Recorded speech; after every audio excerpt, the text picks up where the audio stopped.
Estaremos enfocándonos en la importancia vital de la claridad doctrinal. Es el tema que se me asignó por los directores de la conferencia y es algo que es importante para mí definitivamente y creo que es un tema de provecho para cada uno de nosotros que estamos en el ministerio. Muchos hoy piensan que enfatizar la doctrina en la iglesia es algo innecesario. Según algunas personas, el dogmatismo doctrinal produce división entre los cristianos. Más, dicen algunos, afirmar algo con convicción doctrinal se mira como una falta de amor hacia otros, falta de tolerancia a otros.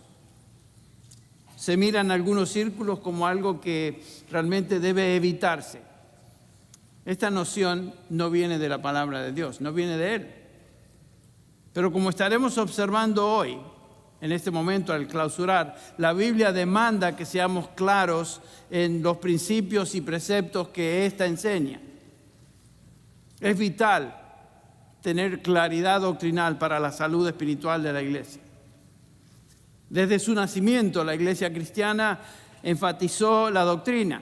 Ustedes recuerdan, comienza la iglesia ahí en el capítulo 2 de Hechos, en la primera iglesia de Jerusalén, y tenemos esta descripción de Lucas, donde nos dice en Hechos 2, 41 y 42 lo siguiente: entonces los que habían recibido su palabra fueron bautizados y se añadieron aquel día como 3,000 almas. La primera iglesia, 3,000 almas. Y se dedicaban continuamente, noten esto, a las enseñanzas de los apóstoles. Te didaké ton apostolón, en griego quiere decir la enseñanza, la doctrina de los apóstoles. A la comunión y por supuesto continúa Lucas diciendo al partimiento del pan, a la oración, etc. Pero qué interesante que lo primero que se subraya y el Espíritu Santo inspira a Lucas a escribir es la enseñanza, la doctrina. La enseñanza apostólica, la doctrina apostólica fue un elemento esencial de la primera iglesia, de la iglesia cristiana a través de los siglos. Si vamos unos capítulos más adelante, en el capítulo 6, vemos que el énfasis se encuentra ahí otra vez. Ustedes recuerdan la situación, las viudas de Palestina habían sido favorecidas y las de otras partes del imperio estaban siendo desplazadas. Hubo un problema ahí y los apóstoles llamaron a la iglesia a decirle: nosotros es conveniente que hagamos lo más importante y prioritario en el ministerio. Los 12 convocaron a la congregación de los discípulos y dijeron: no es conveniente que nosotros descuidemos la palabra de Dios para servir mesas. Noten que el no enfatizar la enseñanza bíblica como prioritaria, la doctrina, es un descuido. Y nosotros, continúan diciendo, nos entregaremos a la oración y al ministerio de la palabra. Este es el ministerio primordial de un pastor, que lo hemos escuchado a través de estas conferencias. La instrucción del apóstol Pablo a Timoteo y por aplicación a nosotros como pastores y maestros, la tenemos ahí en 1 Timoteo 3:15, donde Pablo le escribe a Timoteo y le dice: en caso de que me tardo, te escribo para que sepas, para que tengas conocimiento cómo debe conducirse uno en la casa de Dios, que es la iglesia del Dios vivo, columna y sostén de la verdad. Esa es la prioridad de la iglesia: mantener en alto, sostener, defender, predicar, enseñar la palabra de verdad, instruyendo sobre los requisitos que deben tener los líderes de la iglesia. Ya lo hemos observado. Pablo escribe en 1 Timoteo 3 y dice lo siguiente: palabra fiel es esta, si alguno aspira al cargo de obispo, y ya hemos escuchado la explicación que nos dio Alex en cuanto a esto, buena obra desea hacer, pero el deseo no es suficiente. Un obispo debe ser, continúa Pablo, irreprensible, marido de una sola mujer, sobrio, prudente, de conducta decorosa, hospitalario. Y noten la única función que entre los requisitos se subraya, la única función pastoral que en estos requisitos se subraya, que es la siguiente: apto para enseñar. ¿Apto para enseñar qué? Obviamente doctrina. A Tito, otra epístola pastoral, Pablo le dice algo similar. En Tito capítulo 1, versículo 5, por esta causa te dejé en Creta para que pusieras en orden lo que queda, designaras ancianos en cada ciudad como te mandé. Esto es, si alguno es irreprensible, noten eso, marido de una sola mujer, que tenga hijos creyentes, no acusados de disolución ni de rebeldía, porque el obispo, versículo 7, debe ser irreprensible. Otra vez, el énfasis de una vida virtuosa, una vida piadosa que respalde a su enseñanza. El versículo 9 dice, reteniendo la palabra fiel, que es conforme a la enseñanza, la misma palabra, didaqué, enseñanza, doctrina, para que sea capaz de exhortar con sana doctrina, otra vez la misma palabra, didascalía, y refutar a los que contradicen.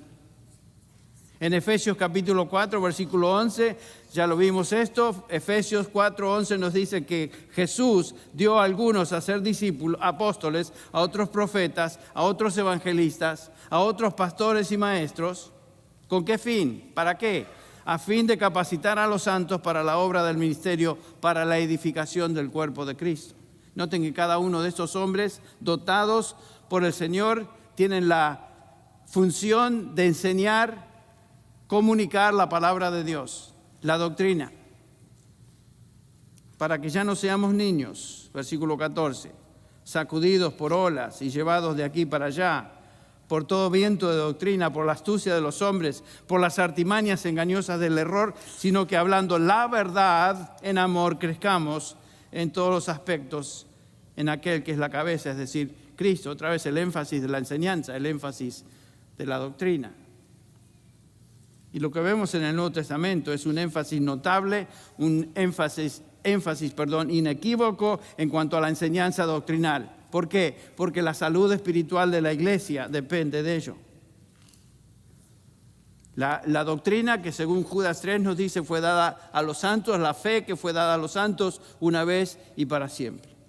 Lloyd Jones, al cual mencionamos hace un ratito, hablando de la importancia de la doctrina y madurez espiritual en la iglesia, dice lo siguiente: el problema principal de los cristianos hoy, y era al final de su trayectoria como pastor y predicador y maestro en los años 80 del siglo pasado, el problema principal de los cristianos hoy es su falta de entendimiento y conocimiento doctrinal. Ya era un problema al final del siglo anterior. El hombre cuya doctrina, continúa diciendo Lloyd Jones, el hombre cuya doctrina es inestable, será inestable en toda su vida. Nada es tan absurdo, dice él, como aquellos que dicen que la doctrina es puramente académica, que no está relacionada a la vida. Y dice, no hay nada más práctico que la doctrina. Tiene razón. La enseñanza doctrinal es la cosa más práctica que podemos hacer en la iglesia, porque, como vemos, es la verdad de Dios revelada en su palabra, es para nuestro bien, es para la salvación de las personas que no conocen al Señor y es para la santificación de aquellos que han sido redimidos. Por eso un pastor debe, por sobre toda función en la iglesia, debe ser apto para enseñar doctrina. Vamos a escuchar algunos ecos, tal vez en este sermón, de lo que enseñó nuestro hermano Sugel a la mañana. No importa, cuanto más sepamos de la palabra, mejor. Les invito a abrir sus Biblias ahora a 2 de Timoteo capítulo 2, donde Pablo ahora está instruyendo a Timoteo en cuanto a la importancia vital de la enseñanza, y leemos en el capítulo 2 de 2 de Timoteo, comenzando con el versículo 14 hasta el 19. Recuérdales esto, encargándoles solemnemente en la presencia de Dios que no contiendan sobre palabras, lo cual para nada aprovecha y lleva a los oyentes a la ruina. Procura con diligencia presentarte a Dios aprobado como obrero que no tiene de qué avergonzarse, que maneja con precisión la palabra de verdad. Evita las palabrerías vacías y profanas, porque los dados a ellas conducirán más y más a la impiedad. Y su palabra se extenderá como gangrena, entre los cuales están Himeneo y Fileto, que se han desviado de la verdad, diciendo que la resurrección ya tuvo lugar, trastornando así la fe de algunos. No obstante, el sólido fundamento de Dios permanece firme, teniendo este sello: el Señor conoce a los suyos, y apártese de iniquidad todo aquel que menciona el nombre del Señor. La Biblia afirma una y otra vez que Dios es verdad y que Él habla la verdad, que Él no puede mentir, y por supuesto Dios se ha revelado en su palabra. La Escritura también afirma que el diablo, Satanás, el mentiroso, el padre de mentira, está continuamente esparciendo sus mentiras y engañando a los hombres. Esa es su tarea desde Génesis 3. Así con que Dios dijo, la primera pregunta que indica poner duda en la mente de Eva, así con que Dios dijo que de todos los árboles del huerto no podéis comer. Era una mentira, sabemos lo que sucede. Eva cae en la trampa, es engañada finalmente, Satanás niega a Dios y desde ese momento en adelante los hombres caen en esta terrible condición en la cual se encuentran hoy, sumergidos desde ese día en adelante en el pantano del pecado y el engaño satánico. Satanás continúa engañando hoy y lleva a cabo esa obra a través de falsos mensajeros, falsos profetas, falsos cristos que tratan de engañar, si fuera posible, nos dice el Señor Jesús, aún a los escogidos. Lo vemos eso en Mateo 24. Se levantarán falsos cristos, dice Jesús, falsos profetas, y mostrarán grandes señales y prodigios para así engañar, de ser posible, aún a los escogidos. A través de los siglos, los efectos de esta falsa enseñanza se han acumulado y hoy nos encontramos expuestos a la más increíble y pandémica ensalada rusa, por decirlo así, de doctrinas. Una mezcla de herejías, filosofías, ideologías humanas que están llevando al hombre a su destrucción eterna. Todo siervo de Jesucristo, como cristiano, debe estar consciente de esta condición en la cual vivimos. Pero tristemente la iglesia hoy en general y sus líderes no tienen discernimiento, así como lo expresó Lloyd Jones hace muchos años atrás. Las cartas de Pablo a Timoteo son manuales de advertencia acerca de la falsa doctrina, manuales de advertencia a toda la iglesia, por supuesto. Timoteo fue puesto en Éfeso, para que defendiera la doctrina sana y corrigiera la doctrina falsa que había invadido a la iglesia. Nos dice el 1 Timoteo 1:3. Ahí Pablo le escribe y dice: como te rogué al partir para Macedonia que te quedaras en Éfeso para que instruyeras a algunos que no enseñaran doctrinas extrañas. Otra vez, la misión de Satanás es mentir, plantar falsa doctrina, y la misión de Timoteo, así como es nuestra misión como predicadores del Evangelio, es esta: instruir a algunos a que no enseñen falsas doctrinas. Esta es la misión de la iglesia. La iglesia existe para ser columna y sostén de la verdad. Y la iglesia siempre debe estar enfocada y subrayar la verdad de Dios, la sana doctrina. Por esta razón nos dice Pablo en 1 Timoteo 4, un par de capítulos más adelante, el Espíritu dice claramente que en los últimos tiempos algunos apostatarán de la fe, prestando atención a espíritus engañadores y a doctrinas de demonios. Estos últimos tiempos de los cuales nos habló Sugel hace un rato, la época entre la primera y la segunda venida de Cristo, y esto se va a incrementar. Y la tarea de Timoteo como siervo de Jesucristo y como hombre de Dios era de advertir, corregir, En esta primera epístola, otra vez, el capítulo 4, al versículo 6, dice Pablo: al señalar estas cosas a los hermanos, serás un buen ministro de Jesucristo, un excelente ministro de Cristo, nutrido con las palabras de la fe y de la buena doctrina que has seguido. En el capítulo 6, otra vez, podemos ver lo siguiente, versículo 11. Pero tú, hombre de Dios, huye de estas cosas y sigue la justicia, la piedad, la fe, el amor, la perseverancia y la amabilidad. Versículo 14, que guardes el mandamiento sin mancha ni reproche hasta la manifestación de nuestro Señor Jesucristo. Para ayudarle en esta tarea, el apóstol Pablo escribe 2 cartas, la primera y la segunda, y a nosotros por aplicación. Es vital que cada uno de nosotros que ha sido llamado a predicar, a proclamar el Evangelio de Jesucristo, que estemos conscientes que fuimos llamados a guardar la fe, guardar la verdad, proteger a la iglesia, que están siendo invadidos y están escuchando doctrinas que son absolutamente mortíferas para el alma. Vivimos en un día donde los falsos se están propagando descaradamente, aún en círculos evangélicos.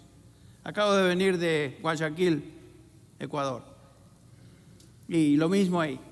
Cada vez que uno viaja, se entera de cómo la iglesia está siendo invadida por personas que enseñan totalmente falsa doctrina.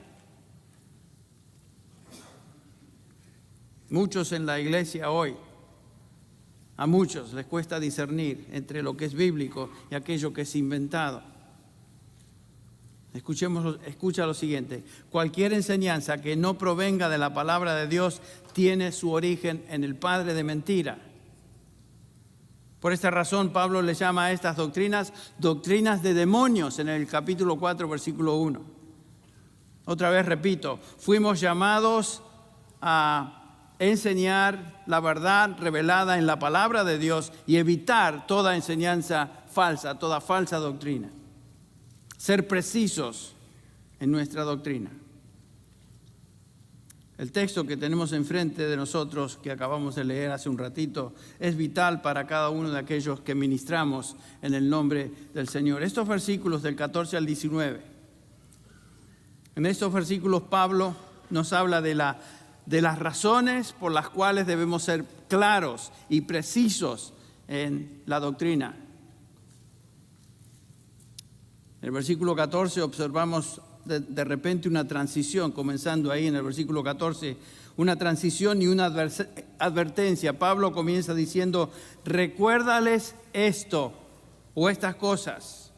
¿A quiénes se refiere?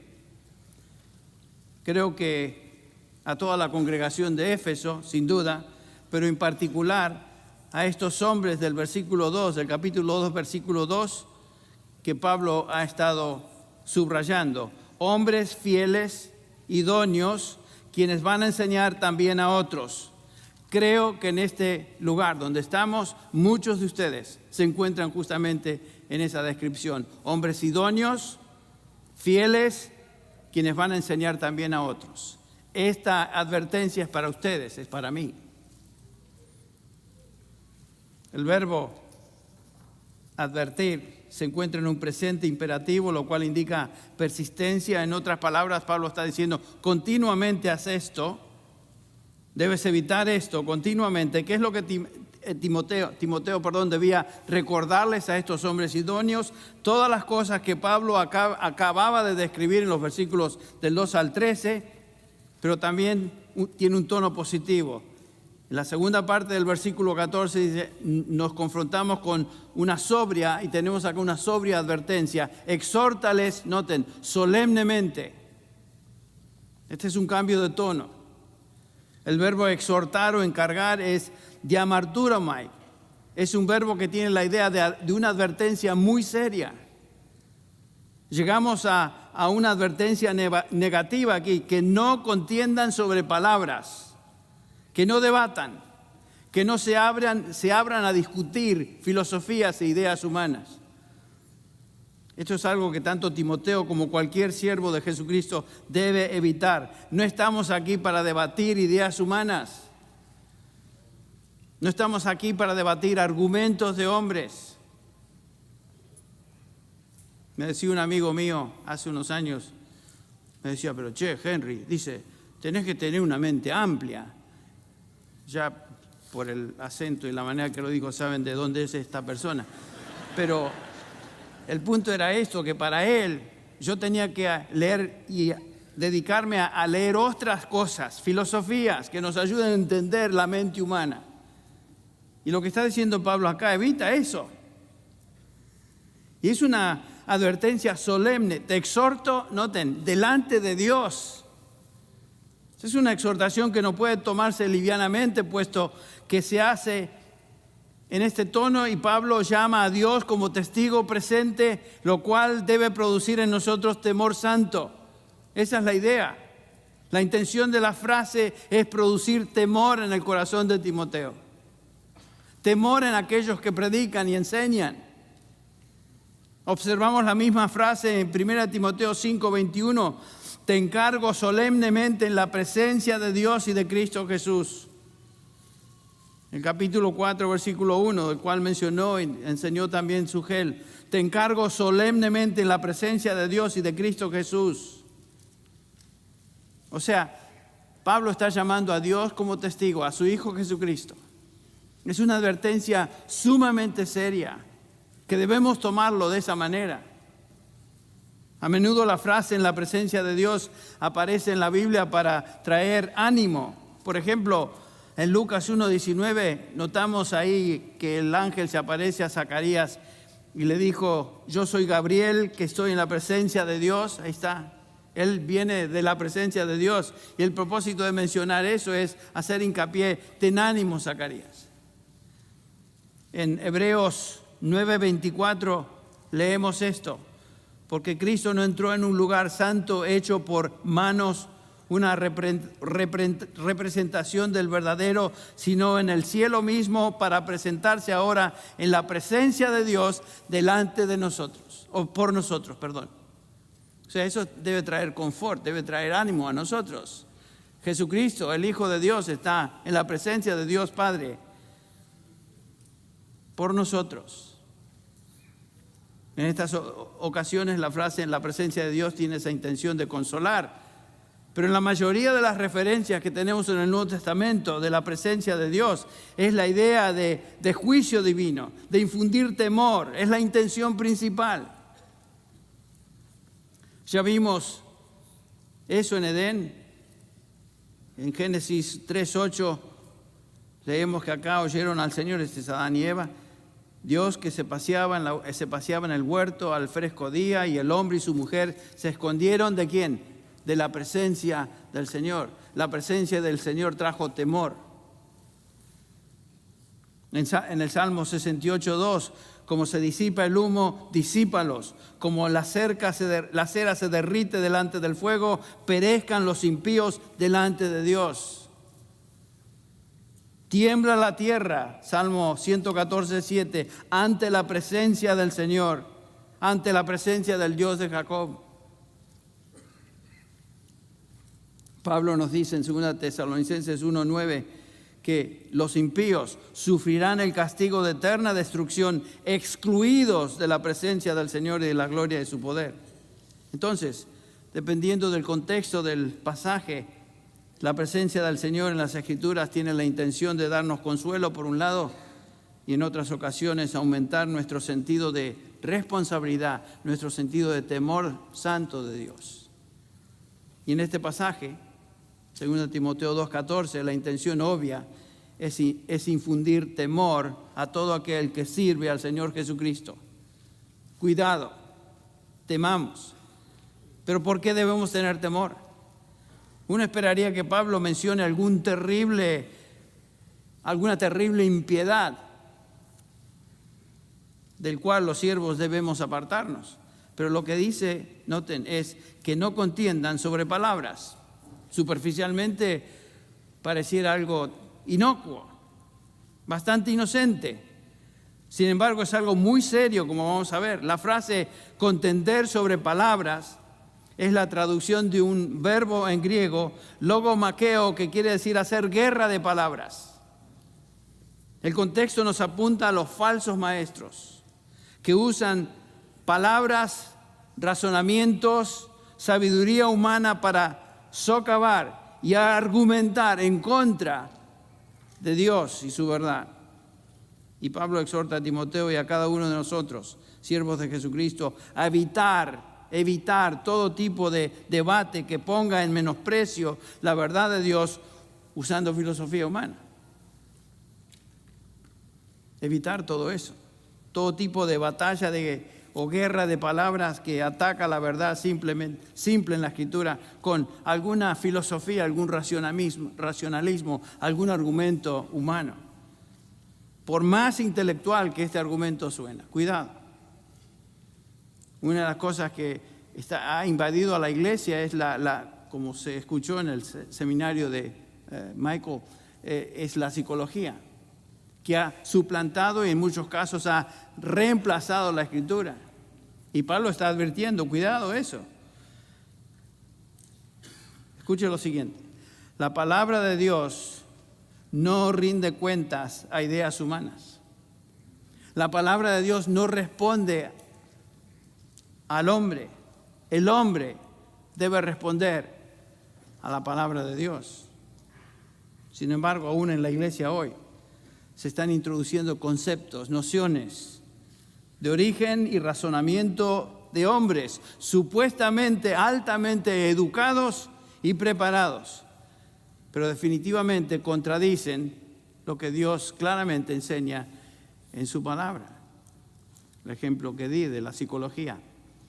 Por ejemplo, ¿por qué es que en muchas iglesias hoy se aceptan posiciones como el aborto, la evolución teísta que niega la obra creadora de Dios en 6 días, tal como se registra en el capítulo 1 de Génesis? Muchas iglesias, la mayoría de las instituciones de educación teológica hoy rechazan eso. Entonces, si ya comenzamos a rechazar los primeros capítulos de Génesis y comenzamos a hacer una edición de la palabra de Dios, ¿dónde vamos a terminar?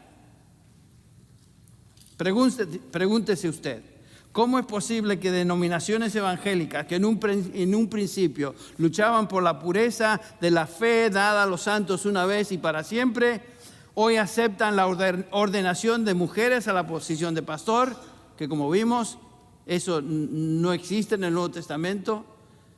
Aceptan homosexuales en posiciones de liderazgo, como si esto fuera una alternativa, un estilo diferente de vida que al fin y al cabo debemos tolerar. En nuestro mundo moderno debemos ser un poquito más abiertos, tolerantes.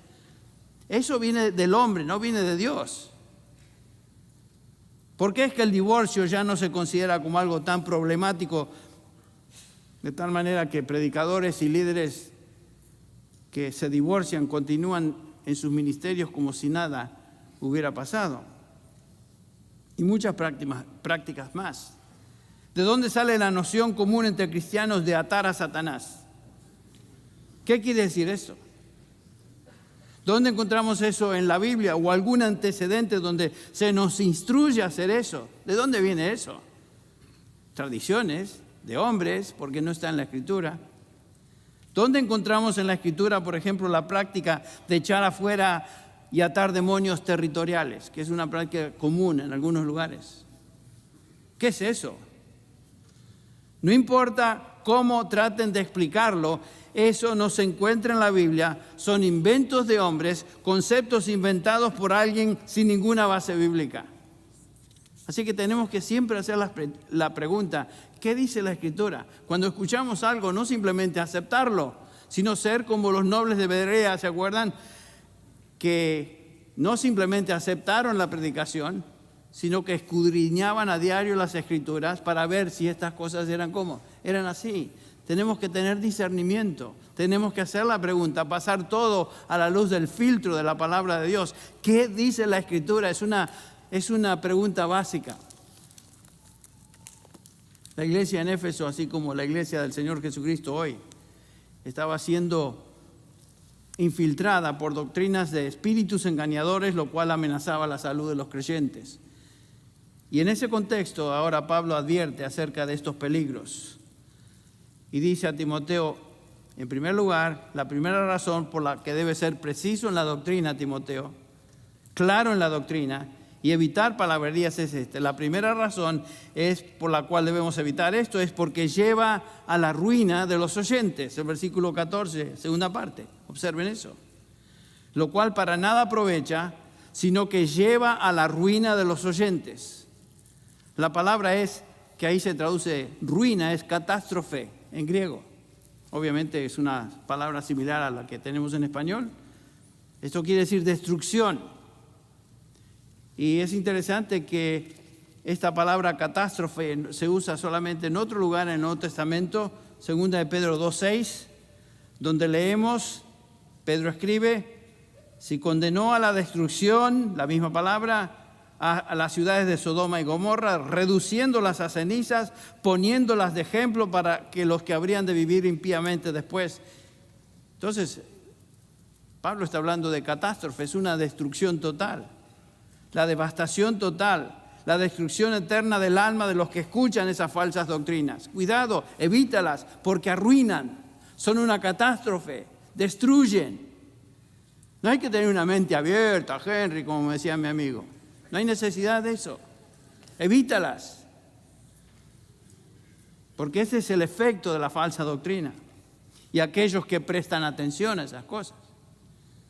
Es destructivo. Noten, Pedro, en 2 de Pedro 2:1 dice, pero se levantarán falsos maestros entre vosotros, entre el pueblo, así como habrá también falsos maestros entre vosotros, los cuales encubiertamente introducirán herejías que destructoras. La falsa doctrina destruye.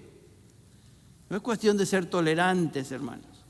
Cuando venimos a doctrina, tenemos que ser dogmáticos en lo que Dios dice, es dogma, es claridad. Y no permitir que estos se infiltren en la iglesia. Entonces, el primer resultado de escuchar y aceptar la doctrina falsa es claramente nocivo, destrucción eterna del alma, de las personas bajo esa influencia. Ese es el primer peligro. Y la primera razón por la cual debemos ser claros y precisos en nuestra doctrina. Hay un segundo peligro que aquí se menciona. No solamente destruye a los oyentes, el versículo 15 nos dice, sino que es una vergüenza para el maestro que enseña aquello que es torcido. Noten el versículo 15 otra vez. Lo leyó Alex Montoya hace un rato. Procura con diligencia presentarte a Dios aprobado como obrero que no tiene de qué avergonzarse. Noten eso. Que maneja con precisión la palabra de verdad. Este es un versículo muy conocido para la mayoría de nosotros, profundo en su contenido. Esa palabra avergonzarse es la idea principal aquí en el versículo, y es que cualquier persona que enseñe algo que no refleja precisamente lo que Dios dice en su palabra debe estar avergonzado. Es una vergüenza decir cosas que la Biblia no dice o hacerle decir a un pasaje algo que el pasaje nunca tuvo la intención de decir. Eso es una vergüenza mayúscula. Imagínense que algún día cuando estemos en la presencia del Señor vamos a tener que rendir cuentas de todo lo que dijimos, todo lo que hicimos con su palabra. Y vamos a ser aprobados o desaprobados. Ahí Pablo no está hablando de salvación, pero algún día, por decirlo así, en términos de escuela, recibiremos la nota final. Si pasamos, seremos aprobados. Si no, seremos reprobados. Y algún día nos enfrentaremos a Dios y dependiendo de la manera en que hemos trazado su palabra, hemos enseñado su palabra, nos alegraremos de verle a Él o nos va a invadir la tristeza, la vergüenza. ¿Cómo podemos evitar eso? Lo primero que notamos es ser diligentes en presentarnos a Dios aprobados, dice Pablo. Esa palabra en griego, espaudazo, quiere decir, tiene la idea de ser celoso, de hacer un esfuerzo máximo en lograr el objetivo. Un siervo debe desear ser aprobado por Dios entonces no se conforma con un esfuerzo a medias en trazar la palabra de Dios, sino que entrega su vida, dedica todo lo que es para escudriñar, investigar, leer, estudiar la palabra de verdad. Como hemos escuchado en la sesión de preguntas y respuestas, la preparación de sermones no es algo fácil, no es algo rápido, no es algo a la ligera.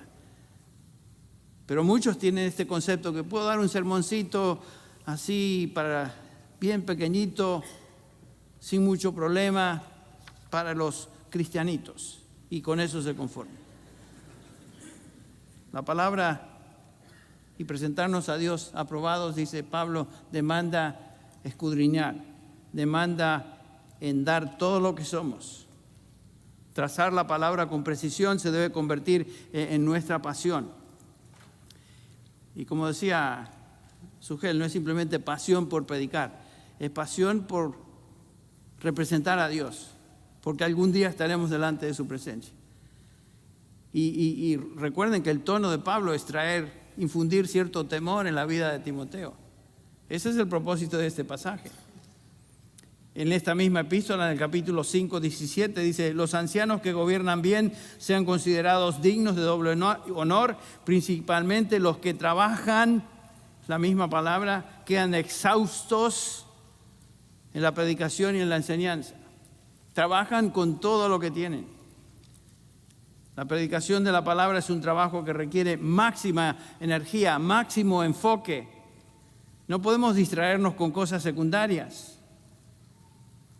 La prioridad de la iglesia desde su inicio fue la precisión doctrinal. Y como hemos visto y escuchado, es fácil ser distraídos en el ministerio por múltiples cosas. Por eso otra vez Pablo exhorta a los ancianos de Éfeso: tened cuidado de vosotros. Entre estas cosas de tener cuidado tiene que ver con no sean distraídos. Cuidado con cosas que nos distraen en el ministerio. Y el diablo está encargado de poner todo tipo de distracción en la vida de aquellos que estamos en el ministerio, en la vida de todo cristiano, pero particularmente aquellos que enseñan. ¿Cuántas veces estamos preparando material o estamos simplemente teniendo un tiempo de devocional con el Señor, leemos la palabra, y cuántas distracciones vienen a nuestra mente? Todo tipo de pensamiento viene. De repente estamos invadidos de pensamientos y cosas que vienen a la mente, pero ¿por qué? Porque estoy pensando eso. Porque el diablo no quiere que nos enfoquemos.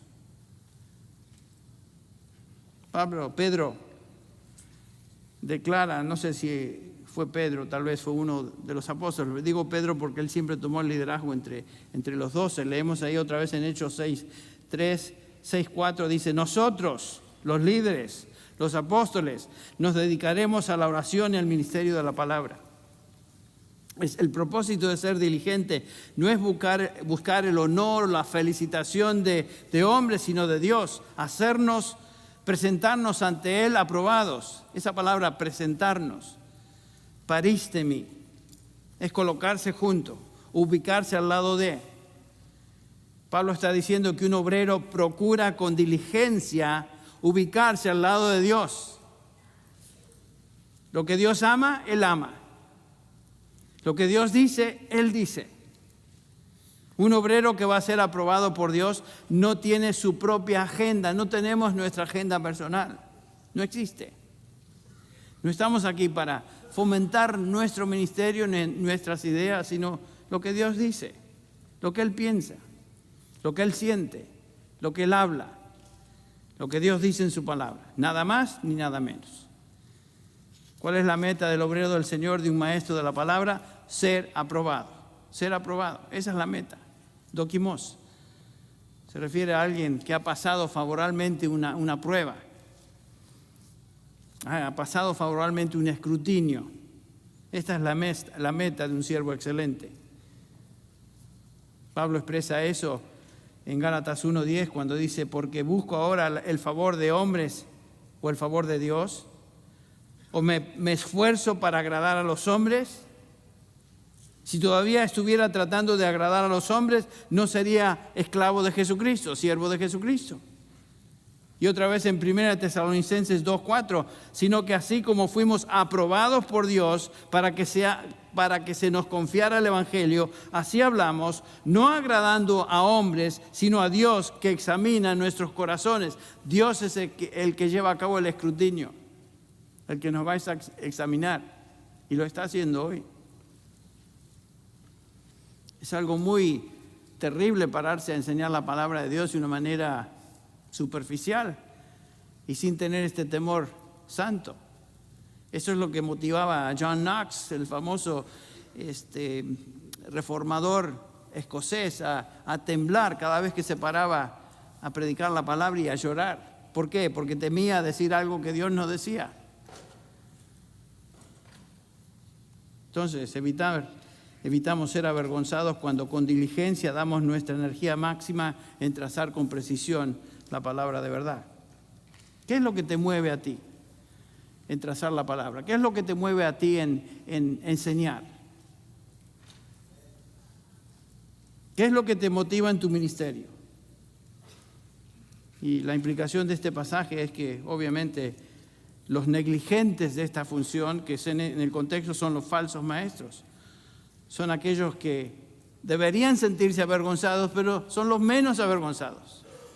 Son unos desvergonzados en lo que dicen. Los que más tuercen la palabra son los menos avergonzados de hacerlo y con descaro enseñan cosas que jamás dice. ¿Los han escuchado en la tele? La tele supuestamente cristiana. O en círculos, yo he estado en contextos donde se me ha invitado a ser parte de algún congreso, donde ahí se paran y enseñan las cosas que se escuchan. Vergüenza, pero no les da vergüenza. Y lo peor es que los que asisten a estos lugares los aplauden y dicen aleluya, amén, cosas que son absolutamente disparatadas.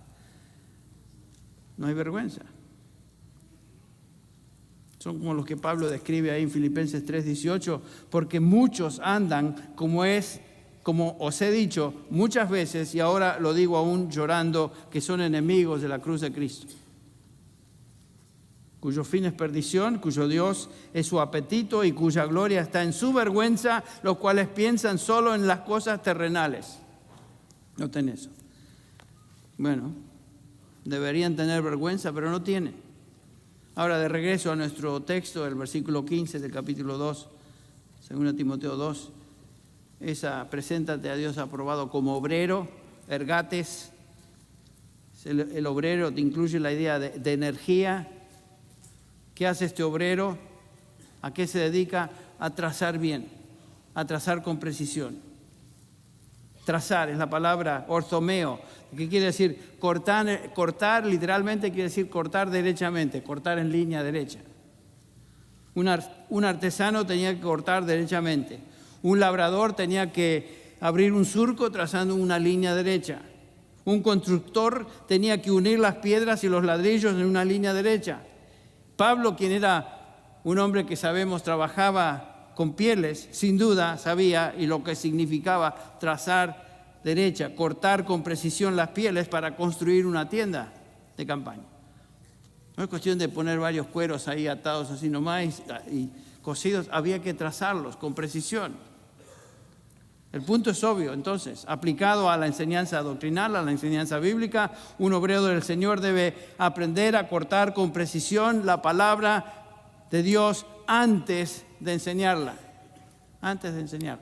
Por eso, una de las preguntas que había en el panel, ¿qué piensan ustedes de una persona que está en una iglesia, debería ir a un seminario? Bueno, no es un deber, pero es lo más oportuno, lo más conveniente, lo mejor para él y para la iglesia, prepararse de tal manera que sea entrenado, capacitado para trazar con precisión la palabra de verdad. Eso es lo que hace IDEX, eso es lo que hace el seminario aquí, eso es la meta que buscamos.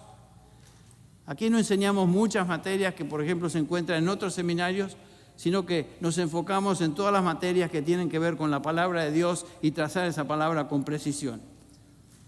Y gracias a Dios por ese énfasis. Un predicador excelente debe aprender a ser un exégeta cuidadoso de la palabra. Como dije, no hacerle decir a la Biblia cosas que nunca tuvo la intención de decir. Y para poder usar correctamente la Biblia, la palabra de verdad, debemos entonces cortar esa palabra derechamente, con precisión, en cada parte, para que todo encaje, para que todo esté en simetría. Este trabajo de interpretar y enseñar la Biblia correctamente, entonces, demanda esfuerzo, demanda concentración. Mucha gente, como dije, se preparan unos minutos o corto tiempo antes de predicar y comienzan a hablar. Y lo más triste es que gritan y hacen un aspaviento y hablan con tanta autoridad. El problema es que no están hablando lo que Dios dice. Estos algún día serán avergonzados delante de Dios porque no han trazado la palabra de verdad. Eso no somos nosotros. Espero que no. Ahora, ¿qué es esa palabra de verdad? Es obvio. En el Nuevo Testamento a veces la palabra de verdad se refiere específicamente al Evangelio. Noten, por ejemplo, Efesios 1:13. En él también vosotros, después de escuchar el mensaje de la verdad, y agrega Pablo, el Evangelio de vuestra salvación, y habiendo creído, fuisteis sellados con él, en él, con el Espíritu Santo de la promesa. Otras veces la palabra se refiere a la palabra de Dios revelada, toda la palabra.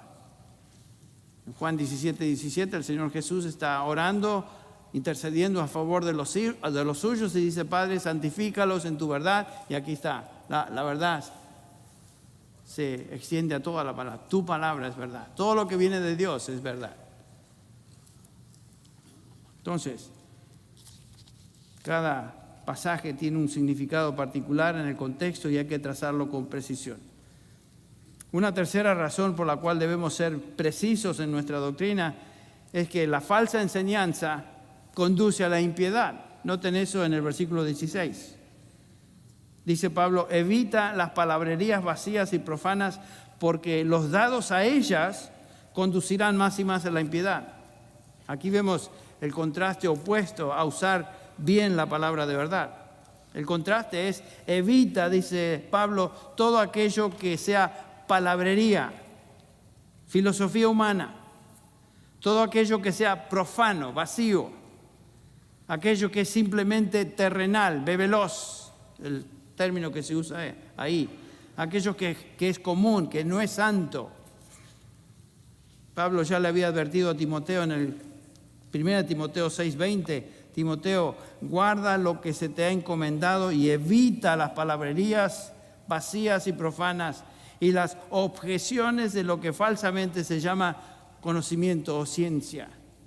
Hoy la psicología tomaría ese lugar, lo que falsamente se llama conocimiento o ciencia. Y también a Tito le dice en Tito 3:9, evita controversias necias, genealogías, contiendas y discusiones acerca de la ley, porque son sin provecho, son sin valor. Pablo está hablando de palabras de sabiduría humana, cosas inútiles que se convierten en palabrerías ahora impías, conducen a la impiedad. Estas palabras no son de Dios. Usadas por falsos maestros se convierten en palabras profanas que, según estos individuos, expanden el entendimiento. Es lo que decía mi amigo. Tenemos que tener una mente amplia, porque según él y otros, el considerar todas estas filosofías abre el entendimiento, no abre el entendimiento. Nos hace cada día más torpes y debemos evitarlas. El legado de una falsa doctrina siempre es una vida impía. La enseñanza falsa nunca puede producir piedad. La verdad produce piedad. Conoceréis la verdad y la verdad os hará ¿qué? Libres. Lo opuesto es también cierto. La mentira esclaviza. La mentira turba. La mentira nos lleva a esclavizarnos de aquello que es falso. Ustedes recuerdan Pablo dirigiéndose ahí a los Gálatas, en Gálatas 1, capítulo 1, versículo 7 creo que es. Dice Pablo lo siguiente. No que haya otro evangelio, está hablando. Si sino que hay algunos que os perturban y quieren pervertir el Evangelio de Cristo. Noten que lo falso perturba. La verdad de Dios causa libertad, lo falso perturba. Lo mismo dice en el capítulo 5, versículo 10 de Gálatas. Yo confío respecto de vosotros en el Señor, que no pensaréis de otro modo, mas el que os perturba, que es los falsos maestros, llevará su sentencia. Entonces, la verdad da libertad, la verdad edifica, lo falso produce lo opuesto. Bueno, en cuarto lugar, otra razón por la que debemos evitar lo falso y ser precisos en nuestra doctrina es lo que dice Pablo en el versículo 17. La falsa enseñanza no simplemente entra aquí y sale por el otro oído. Noten lo que dice. Su palabra se extenderá como gangrena, entre los cuales están Himeneo y Fileto. O sea que la falsa doctrina es contagiosa. Contagiosa. La falsa enseñanza tiene el poder de desparramarse como una infección. La palabra que Pablo usa acá es gangrena. ¿No le suena similar a la nuestra? Gangrena, en español. Se refiere a una infección que se desparrama por el cuerpo. Aún en nuestros días de avance en la medicina, la gangrena es uno de los peores peligros en una herida que no se ha desinfectado. Y si no se trata rápidamente y con los métodos apropiados puede causar la amputación del miembro infectado. Y sin tratarse, la muerte de la persona. Obviamente Pablo no está hablando de algo muy simple acá. La falsa doctrina es como gangrena, se desparrama, infecta. Y en el orden espiritual, las personas expuestas a la falsa doctrina pueden sucumbir rápidamente a ese efecto. Por eso Judas, el versículo 23 dice, 22 y 23, tened misericordia de algunos que dudan, y a otros salvad arrebatándolos del fuego. La falsa doctrina tiene esa propiedad de esparcirse rápidamente como una gangrena y por supuesto puede traer la muerte. En 1 Juan 5:19 nos dice Juan lo siguiente: sabemos que somos hijos de Dios y que todo el mundo yace bajo el poder del maligno. ¿Por qué es que las sectas se desparraman como fuego en un campo seco? ¿Por qué es que los musulmanes, como escuchamos anoche, están creciendo de una manera increíble en Inglaterra, en toda Europa, pero en Inglaterra se mencionó que 500 y pico de iglesias cerradas, 300 y pico de mezquitas se han construido? ¿Por qué es que lo falso crece de esa manera? Y la iglesia está es cada día más pequeña y falta de impacto. Bueno, porque aquí nos dice el pasaje, en la Escritura nos dice que el mundo yace bajo el poder del maligno. El mundo está bajo el control del maligno. Una religión o filosofía inspirada por el maligno va a tener impacto en la gente, puesto que ya son sus súbditos y escuchan a lo malo, escuchan al diablo, escuchan las mentiras. Y dale a la gente una religión satánica inspirada y van a creer y se esparcirá como fuego. ¿Saben cuál es el grupo que está creciendo más en Ecuador hoy? Son los testigos de Jehová. No hay ningún otro grupo que está creciendo tanto como ellos. Eso es lo falso, totalmente errado, ponzoña doctrinal. Y sin embargo está creciendo. ¿Por qué? Porque el mundo está bajo el control del maligno. Pablo menciona a dos hombres aquí por nombre, Himeneo y Fileto. Si buscan un nombre bíblico para sus hijos, no usen estos. En primer lugar, son horribles, pero en segundo lugar, lo que representan.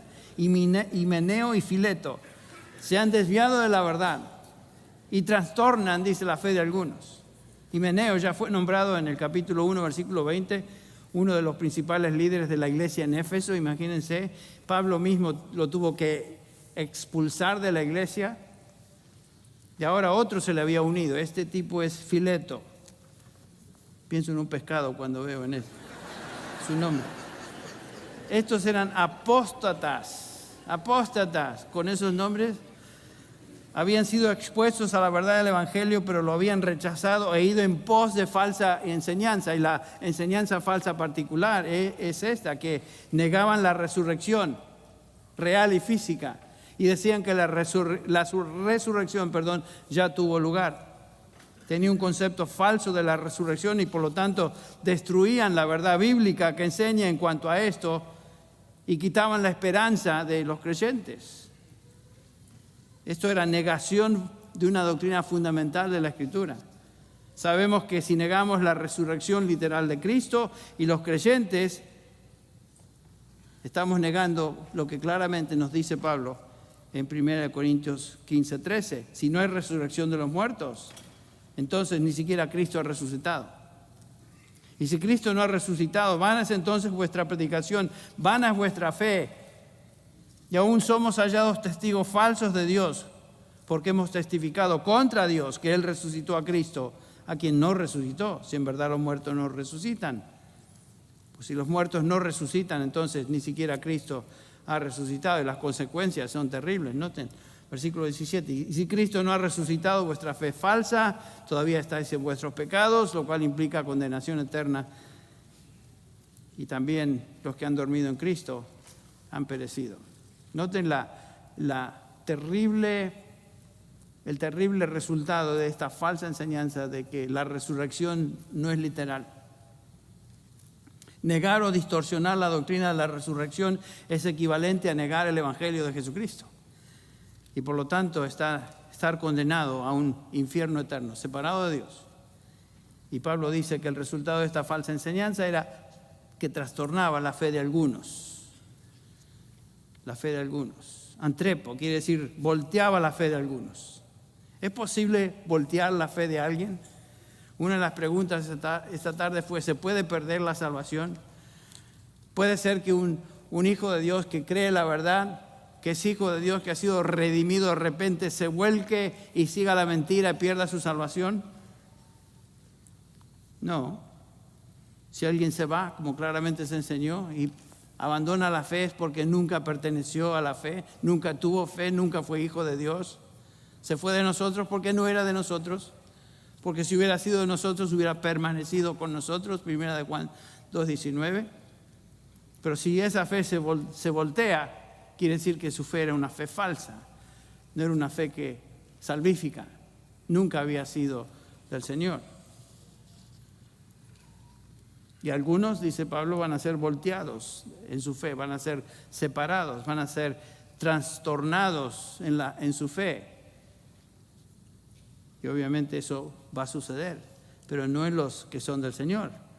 Porque el número 6 en nuestra lista dice que tenemos que ser precisos en la doctrina, porque la falsa enseñanza caracteriza a aquellos que no son del Señor.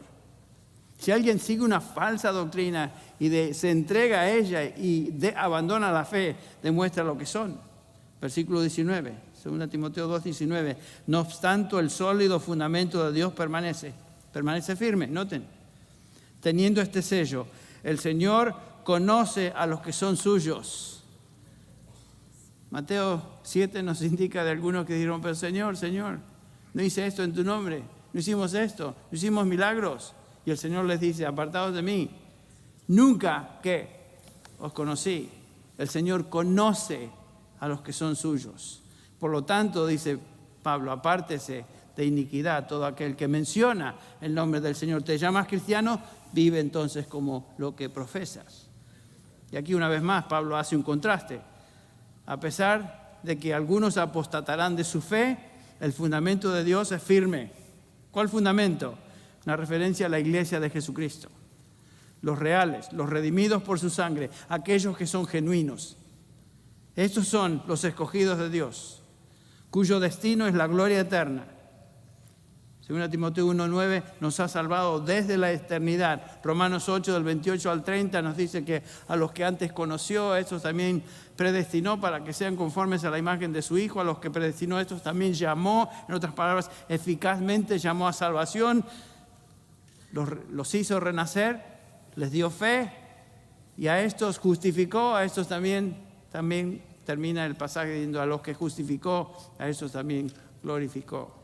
glorificó. La salvación siempre en el Nuevo Testamento se presenta como algo que es de Dios, es la obra de Dios y empieza en una eternidad pasada, en su plan eterno y divino, soberano, cuando nos escogió, y termina en una gloria eterna con Cristo Jesús. De un principio al fin, la salvación es de Él. Y claramente nos dice Juan 6:39, esta es la voluntad del que me envió. Jesús dice, que de todo lo que Él me ha dado, yo no pierda nada. ¿Algún creyente se va a perder? No. Sino que lo resucite en el día final. Versículo 40, porque esta es la voluntad de mi Padre, que todo aquel que ve al Hijo y cree en Él tenga vida eterna, y yo mismo lo resucitaré en el día final. Y el versículo 44, nadie, dice Jesús, nadie, ninguna persona puede venir a mí si no lo trae el Padre que me envió, y yo lo resucitaré en el día final. El pasaje que mencionó Sugel hace, no sé, tal vez ya estoy confundido con todos los que escuché. Si no fue Sugel, fue Alex, y si no fue Alex, fue Josías. Juan 10, mis ovejas oyen mi voz y me siguen. Yo les doy vida eterna, no perecerán jamás. En otras palabras, Él no las va a perder. Mi Padre, quien me las dio, mayor que todos es, y nadie las puede arrebatar de la mano de mi Padre. Y después agrega, yo y el Padre, uno somos. Entonces, el Señor claramente nos garantiza que aquellos que le pertenecen y han sido redimidos van a ser resucitados en gloria eterna. Y finalmente nos dice, por ejemplo, Filipenses 1:6, cuando estábamos hablando de la seguridad de la salvación en el panel, hay tantos pasajes a los cuales podríamos agregar. Pero nótenla, Filipenses 1:6, Pablo dice, estoy convencido, hermanos de Filipos, hermanos creyentes, redimidos del Señor aquí en este lugar, estoy convencido precisamente de esto, que el que comenzó en vosotros la buena obra, la perfeccionará hasta el día de Jesucristo. ¿Cuándo es ese día? Cuando Cristo venga por su iglesia. ¿Cuál es la garantía de ello? ¿Que eso va a suceder? Bueno, dice Pablo, volviendo a 2 Timoteo 2, versículo 19, tiene este sello. El sello es la marca que indica posesión. Dios es el dueño de sus redimidos. Somos su propiedad. Y el sello es este. Conoce el Señor a los que son suyos. Cada uno de los redimidos que ha sido escogido por Dios y que le pertenece son propiedad de Él y nadie los podrá quitar de su mano. Nadie. El diablo a veces trata de hacernos pensar, bueno, ¿qué? Mira lo que hiciste, mira cómo te estás comportando, mira tu vida hoy.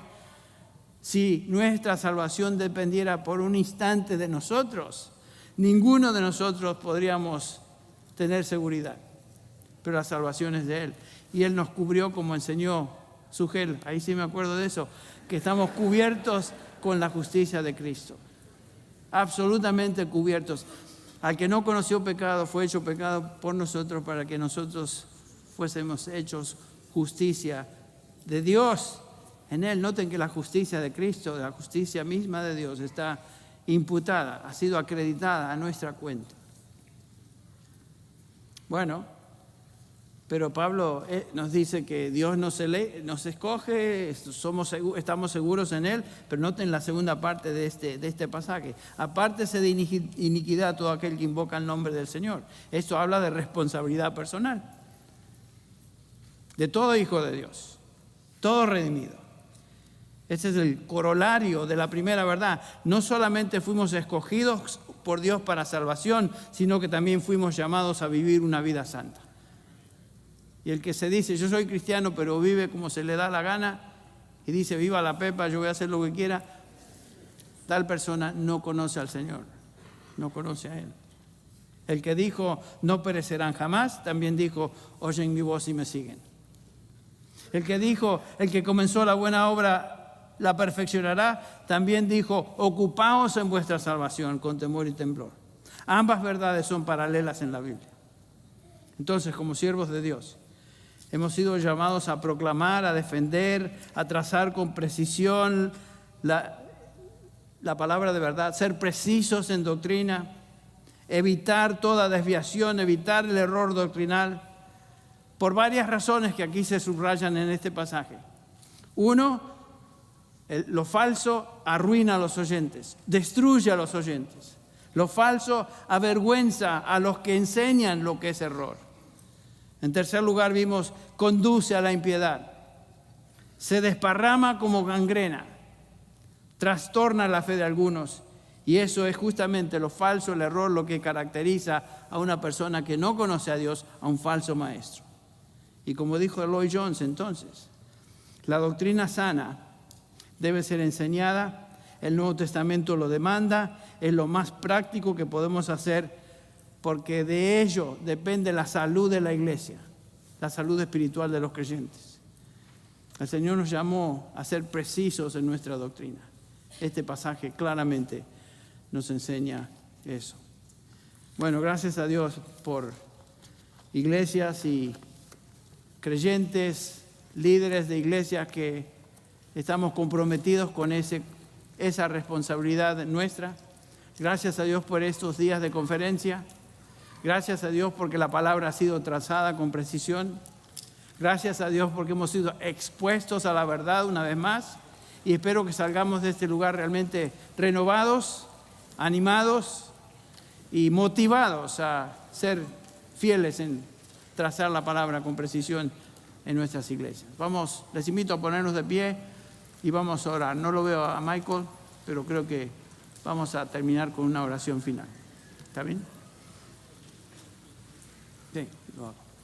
Vamos a orar. Padre Celestial, te damos gracias en esta tarde por esta conferencia en la cual nos has permitido compartir y ser parte de la misma.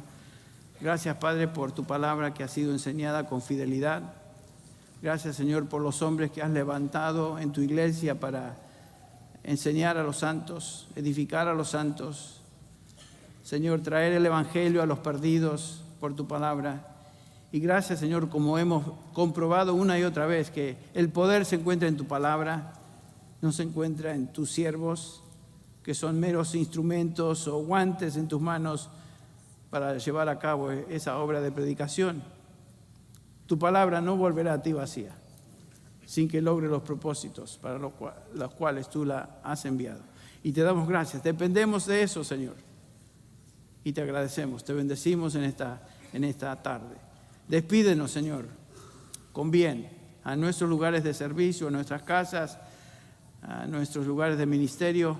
Señor, llévanos con bien, con paz, con alegría, con ánimo, después de haber estado aquí juntos por estos días. Señor, gracias por cada hermano, cada hermana aquí en este lugar que representan un montón de iglesias y creyentes alrededor del mundo hispano. Gracias, Padre, te damos por ello. Invocamos tu presencia y pedimos tu bendición sobre cada uno de nosotros en el nombre de Jesús. Amén.